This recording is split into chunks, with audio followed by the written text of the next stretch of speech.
Alors, parlons-en de cette légalisation de la marijuana avec deux députés qui ont deux points de vue fort différents. Joël Lightbound, député libéral de Louis-Hébert, bonsoir. Bonsoir, Alain Reyes, député conservateur dans Richemont-Athabasca. Ils sont à Ottawa tous les deux. Je commence avec vous, M. Lightbound.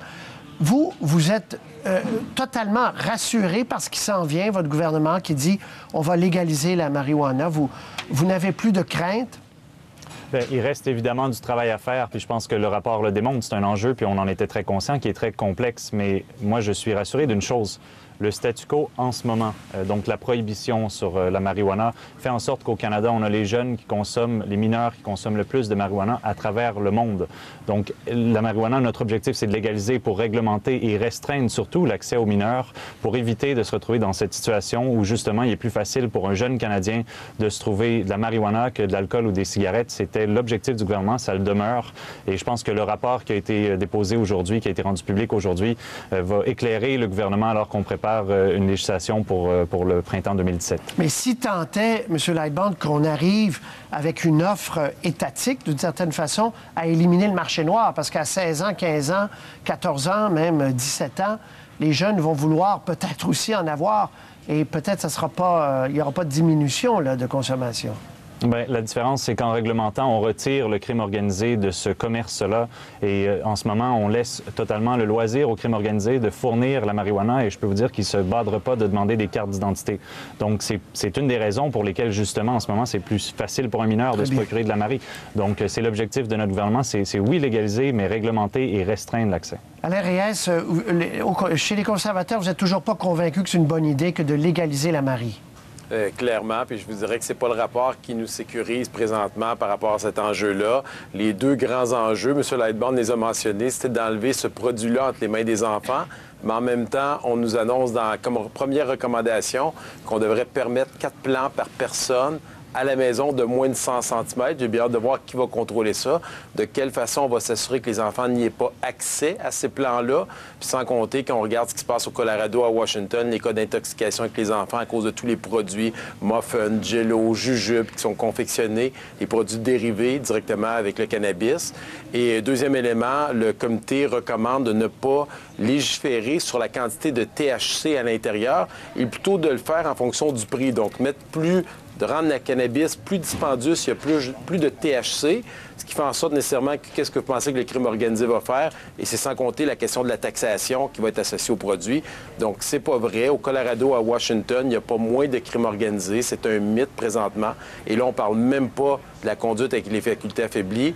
Colorado, Washington, depuis que c'est légalisé, à Washington, le double d'accidents mortels causés par la consommation de marijuana en conduisant, et au Colorado, 3 fois plus d'accidents mortels suite aux facultés affaiblies avec la consommation de la marijuana. Donc, je vous dirais que c'est pas ce rapport-là, aujourd'hui, qui me sécurise, moi, comme père de famille, comme député. Absolument pas rassuré. M. Lightbound, sur cette question de l'augmentation de la consommation, on l'a vu au Colorado, bon, les accidents, on peut regarder les chiffres un peu différemment, mais ce qui est sûr, tout le monde s'entend là-dessus, il y a eu une augmentation de la consommation au Colorado.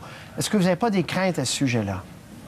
Bien, qu'un adulte responsable décide qu'il souhaite consommer à des fins récréatives, pour nous, c'est pas nécessairement un problème en soi. Le problème, c'est que les mineurs aient accès à la marijuana. C'est l'objectif, justement, du gouvernement, de venir restreindre l'accès aux mineurs. Par rapport aux conduites avec faculté affaiblie, la juge, Mme McLaughlin, le soulignait très justement aujourd'hui, qu'à tous les jours, il y a des accusations qui sont portées pour la conduite avec faculté affaiblie en raison des drogues.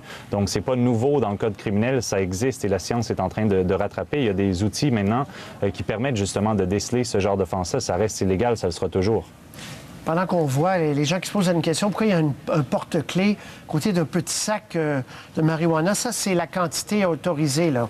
Les gens pourraient avoir jusqu'à 30 grammes, et ça ressemble à ça, 30 grammes de pot, d'où les clés. Bon, Monsieur Reyes, on le sait, c'est une promesse des libéraux, donc ça va devenir un jour vraiment un projet de loi. Alors, j'imagine que vous voulez qu'on légifère qu'on augmente peut-être l'âge, qu'on soit plus sévère là, que ce que le rapport préconise? Regardez, les experts disent tous qu'en bas de 25 ans, les risques sont majeurs pour la santé, pour la dépendance, pour tout ce qui peut arriver par la suite au niveau psychiatrique chez ces personnes-là. Donc, je vous dirais, en ce moment, on a une recommandation 18 ans. On a 80 recommandations. J'invite les gens à prendre connaissance des recommandations. Puis on a un gouvernement qui a annoncé que dès le printemps 2017, c'est demain matin, on va légiférer, on va légaliser la marijuana.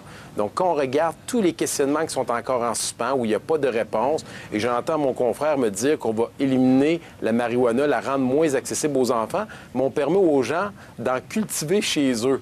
Donc là, est-ce qu'on va avoir des polices qui vont rentrer dans les maisons pour s'assurer que les plants respectent la hauteur? Imaginez 4 plants par personne, par famille. Une famille de 4, 2 parents avec 2 enfants, ça veut dire 16 plants dans la maison. Puis on va être capable de s'assurer que les enfants n'aient pas accès à ce produit-là. Je pense que poser la question, c'est y répondre. Écoutez, Je ne sais pas si je peux répondre on va à ça. donner l'occasion à M. Lightband de répondre, oui. Oui, bien, je mentionne simplement que d'abord, la première des choses, quand il dit on permet, c'est un rapport qui a été remis aujourd'hui, qui va inspirer, qui va guider le gouvernement. Le travail n'est pas complété avant qu'une législation soit déposée. Puis il nous reste du travail à faire, entre autres, avec les provinces, avec les municipalités, pour regarder comment ça sera encadré, entre autres, si le gouvernement décide d'aller de l'avant avec la production de marijuana à domicile et de manière très limitée. Mais en ce moment, il est possible pour un citoyen de faire de la bière chez lui ou du vin et il faut s'assurer tout de même que ça soit restreint. Et que Mais vous, avec cet aspect-là, M. Lightband, êtes-vous à l'aise avec le fait qu'on permette aux gens d'en cultiver à la maison ou vous souhaiteriez que le gouvernement soit plus restrictif? Non, moi, à titre personnel, en tant que député qui s'est penché un peu sur la question, je suis à l'aise avec ça, mais encore faut-il que ça soit très bien encadré et réglementé. Comment on peut encadrer ça, M. Lightband? Bien, je vais vous donner un exemple. Comment vous allez encadrer ça dans les maisons des gens qui cultivent de la marijuana avec des plants en bas de 100 cm? Je vais vous donner... Il va donner la réponse. Je vais vous donner un exemple, une analogie. Par exemple, si on regarde à Vancouver, on veut élever des poules. OK? Je sais que ça semble peut-être bizarre, mais tu veux élever des poules à Vancouver. Il faut que tu ailles voir la municipalité qui te remet un permis. Il y a une manière très encadrée d'élever des poules en milieu urbain à Vancouver. Donc, ça serait peut-être une avenue à considérer, mais encore, il y a des Je suis pas sûr que c'est votre parlé. meilleur Moi, je suis exemple. l'ancien maire. Non, mais j'ai parlé aux municipalités pour gérer ça. C'est l'idée derrière ça, OK, mais je cite ça en exemple, mais l'idée derrière ça, c'est qu'il faut regarder avec les municipalités comment est-ce que ça peut, et avec les provinces, comment est-ce que ça peut être encadré et bien réglementé et balisé. Monsieur Lightband, vous aviez un plan, supposément en campagne électorale, vous avez un comité, il n'y a aucune recommandation qui nous assure. Les municipalités n'ont jamais été consultées par rapport à ça. Vous faites cette annonce-là, mais au niveau des provinces, vous dites que vous allez consulter les provinces. Le ministre de la Santé, le ministre des Finances, le ministre de la Justice, le premier ministre du Québec ont dit qu'ils étaient inquiets par rapport à ce projet-là.